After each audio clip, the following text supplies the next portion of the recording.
when it comes to winning at life, sometimes our greatest victories come from our greatest defeats. Welcome back to my channel. Today we're talking about the top 10 oopsies that actually saved the world. How embarrassing would it be if you accidentally destroyed the entire world? Well, actually that's happened several times. Sometimes destroying the world can end up saving the world. Here are the top 10 oopsies that actually saved the world. Starting off this countdown, we have the emperor's new clothes. You may have heard this children's story before, but did you know it might also explain why Europe didn't destroy itself? Back in 1368, French author Jean de La Fontaine published a satirical poem titled The Emperor's New Clothes. The story was about an emperor who ends up tricked into believing he's wearing some amazing new clothes when in reality he's completely naked. In the story, the emperor is too afraid to admit he can't see the clothes so as not to appear foolish. He parades around his kingdom in nothing but his birthday suit, until his young son points out the obvious. This story is a great example of groupthink, which happens when people in a group make bad decisions together because they don't want to rock the boat. Groupthink often leads to bad decision making. And during the Middle Ages, groupthink was running rampant throughout Europe.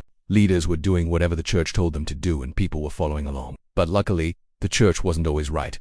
Luckily, they made a big mistake once. They had accidentally created a system that allowed anyone to become a saint. When this happened, everybody wanted to become a saint, including commoners. All someone had to do was claim to perform 2 miracles and they were in. Well, that worked for a while, but then people began questioning things. If anyone could become a saint, then what made popes any better than everyone else? Thanks to the invention of the printing press, people could spread these ideas across Europe, leading to the start of the Reformation. So we have to thank the Catholic Church for starting it. In our number 9 spot today, we have planting the wrong tree. Imagine if someone came up to you and said, "Hey, want to help save the environment?" Then you spent the next few decades inadvertently causing the death of thousands of people. Yeah, me neither. But that's exactly what happened after a British environmentalist named Richard Stubbs took it upon himself to save the Australian ecosystem back in 1924. Stubbs and his colleagues believed that Australia's fragile eucalyptus forests needed protecting. So he did what any rational person would do. He planted some trees.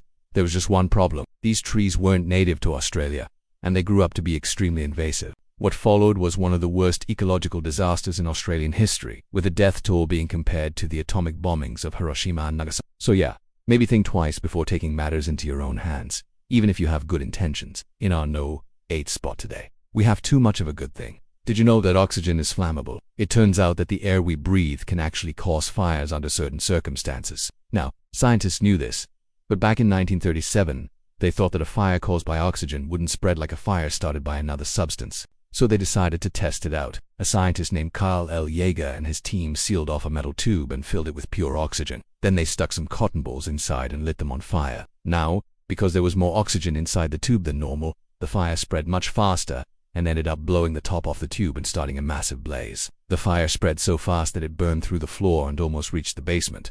Before long, the whole building was engulfed in flames, all because of a little bit of friendly scientific oopsie. In our number 7 spot today, we have a little too friendly. If you thought the love between Romeo and Juliet was tragic, wait till you hear about the love between 2 countries. Back in 1911, Italian inventor Arturo Ricci created a plane. It was an amazing invention, but sadly it was a little unstable. During its first test flight, something went wrong and the plane crashed. Luckily, it wasn't carrying any passengers. However, the wreckage ended up landing inside the courtyard of the Spanish embassy in Rome. Now, Italy and Spain had a pretty rocky relationship at the time, but this incident put a stop to any bad blood between them. The Spanish ambassador saw the crash as an opportunity to improve relations with Italy. He invited the inventor to his home and praised the plane's innovation. The ambassador even claimed that Spain would be honored if Italy would allow the wrecked plane to be displayed in Madrid as a symbol of their growing friendship.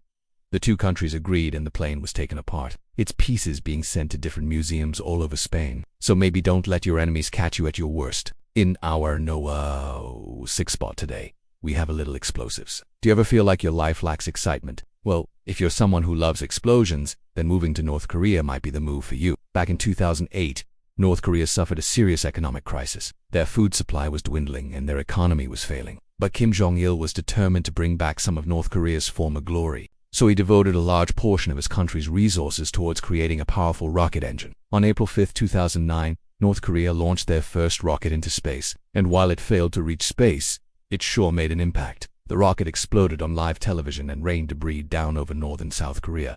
While no one was hurt, South Korea was furious. This caused diplomatic tension between the 2 Koreas and pushed South Korea further into the arms of the US. So if you're going to blow something up, make sure you blow it up, right?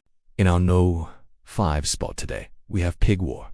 When you think of deadly wars, you probably imagined bloodshed and destruction. But believe it or not, a pig was once responsible for kicking off a war. Back in 1854, the US and Japan had a little disagreement. They couldn't agree on whether or not Japan should open up to the West. To put pressure on Japan, President Millard Fillmore sent a fleet of ships to Tokyo Bay. Japan was furious and a small skirmish broke out. But the fighting quickly stopped when news arrived that Russia was declaring war on the Ottoman Empire. This meant that Japan couldn't afford to fight a second war. As soon as Russia declared war on the Ottomans, the Japanese retreated back to their island. Although the conflict only lasted for a day, it would go on to influence the future of both countries greatly. The US had shown Japan how strong the Western powers were. This led to Japan undergoing a massive modernization project that would eventually turn them into a major world power. So maybe sometimes you need a third party to step in to help you realize how lucky you are to be alive. In our know, for spot today, we have this man can fly. We've talked a lot about aviation accidents here, but none can compare to the disaster of Showa. On August 12, 1945, the United States dropped an atomic bomb on Nagasaki. 3 days later, a second bomb was dropped on Tokyo. Together, these two bombs killed hundreds of thousands of people. At the time, Japan was losing the war. They had been bombed multiple times before and they knew more were coming.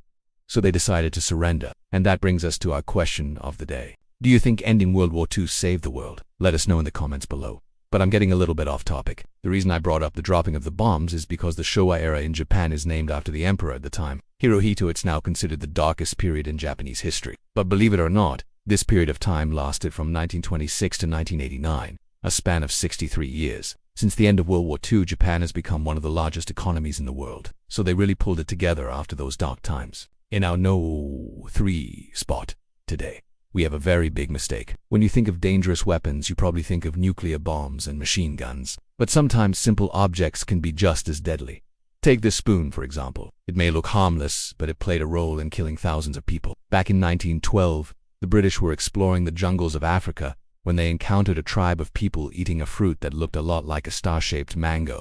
The explorers took samples of the fruit and brought it back to England. There, it was given to the London Zoo to display. A botanist named Daniel Oliver noticed that the fruit looked similar to another fruit called vomit fruit. Oliver decided to get a little creative and combine the two names to come up with a new name, the vomit fruit spoon. But the name was very fitting. Once the fruit was consumed, it would induce violent vomiting and diarrhea. Sadly, many of the zoo animals died from eating the fruit. The people of the tribe who ate the fruit regularly had no idea that it would be so deadly. The fruit was normally boiled to reduce its effects. But when the London Zoo received the fruit, they didn't boil it, which led to all of the deaths. So maybe leave the naming of deadly fruits to the professionals. In our know.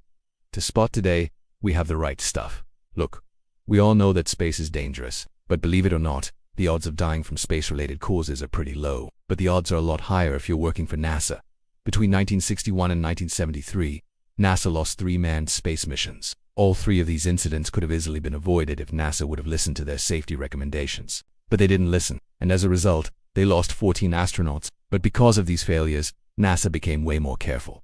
They focused on creating safer rockets and spaceships, and this paid off in a big way. NASA hasn't lost a mission since 1973, so maybe losing 14 astronauts saved the lives of many more in the future. In our No One spot today, we have buried it deep.